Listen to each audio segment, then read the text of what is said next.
رمضان کا پہلا دن تھا۔ علی بہت خوش تھا کیونکہ آج وہ اپنی زندگی کا پہلا روزہ رکھنے جا رہا تھا۔ سحری کے وقت وہ اپنے خاندان کے ساتھ جاگا۔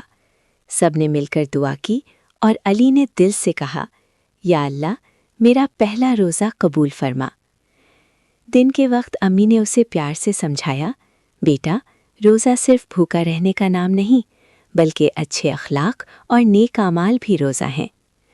یہ سن کر علی نے اپنی بہن کی مدد کی، ہمسائے کو مسکرا کر سلام کیا اور خاموشی سے قرآن کی تلاوت کی۔ شام ہوئی، افطار کا وقت قریب تھا۔ علی کو بھوک تو لگ رہی تھی مگر اس کے دل میں سکون تھا۔ اذان کی آواز گونجی، سب نے دعا کی اور کھجور اور پانی سے روزہ افطار کیا۔ اس رات علی نے محسوس کیا کہ روزہ صرف بھوک کا نام نہیں بلکہ صبر، شکر اور محبت کا سبق ہے۔ سبق اصل کامیابی اخلاص اور مہربانی میں ہے۔